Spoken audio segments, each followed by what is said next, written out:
Well, evening to yourself and evening to the viewers. Well, we must start by saying that we have accommodated all South African learners or children in all our schools in the province of KwaZulu-Natal.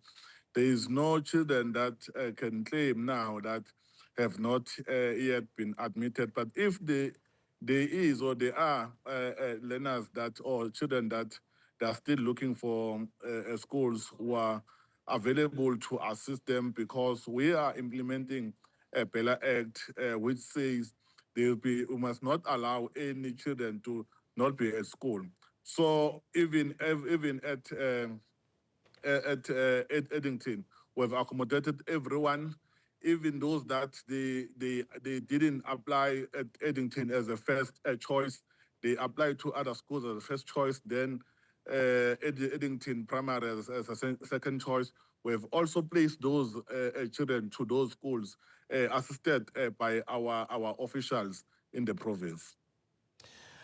We are going to come back, MEC, on what you are saying, because clearly then there is a contradiction here by what these groups are suggesting. But first, I need your response on the position of your department as regards these ongoing protests. These parents are saying children of foreign nationals should not be a priority. What is your department saying?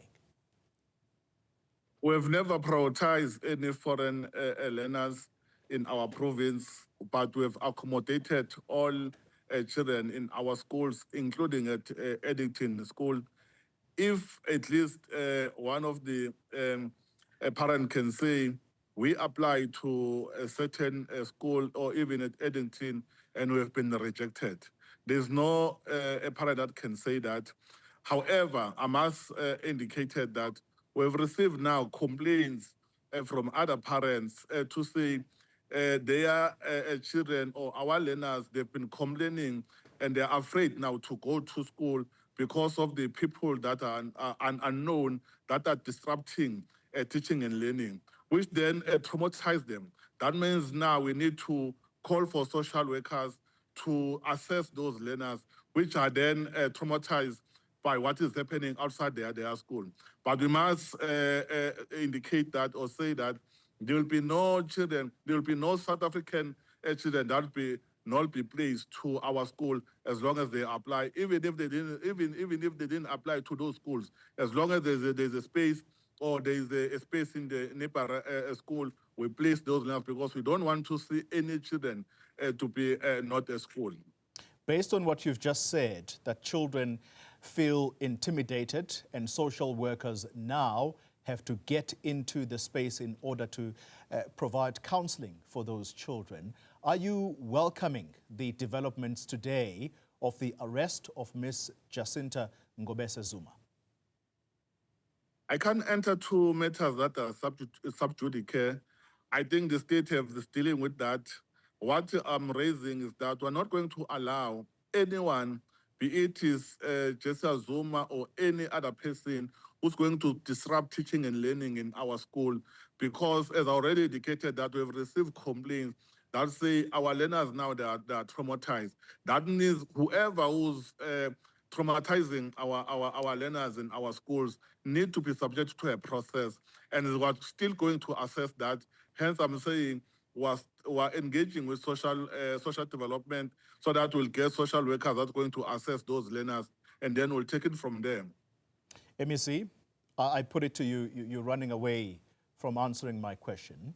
In fact, as things stand, Ms. Jacinta Ngobese Zuma has not been charged yet, because as you've heard in my introduction, the matter is going to be taken to the NPA for a decision about whether or not to charge her.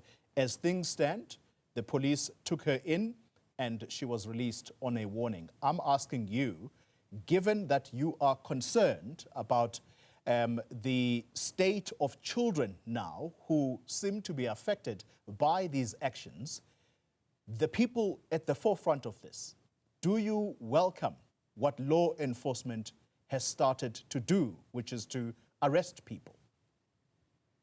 I appreciate the role that is played by the police who are dealing with the people who are disrupting teaching and learning in our schools, who are traumatizing our learners. If Jessica is part of that, I also welcome that. All right. Then let's move, MEC, to what the groups are suggesting. I mean, your first response is very clear that no child has not been placed in KZN. All of the children are at schools. And so what are these groups then talking about when they say they are going to actually bring the children of South Africans who have not been able to get space in schools such as Eddington Primary School? Are you suggesting that this is all a lie? And if so, what is the agenda? They know very well that it's not true what they are saying. They are children or learners that they have applied. They applied late, and I requested the official to consider their application. Hence, we considered more than 50 learners that have been admitted or accepted in editing who did not apply on time, but which were South African. And as we speak, they have been admitted and they are part of teaching and learning. There are 15 learners that they did not apply to Eddington Primary as a first choice, who were affected by floods or by disaster, and then they were housed in town. But we then placed those 15 learners to the neighbor schools because they also requested, their parents requested that they must place them to any school around town. And those 15 learners, they have been they're in school as from have been admitted in those schools, in various schools around town. But they've been mobilized by the certain group to say they must not accept that, but they must go to Eddington and cause a disruption. Office, that's what we are saying, that we're not going to allow any disruption to any of our schools, including Eddington. MEC of Education in KwaZulu-Natal, Sipho Hlomuka, thank you very much for your time tonight.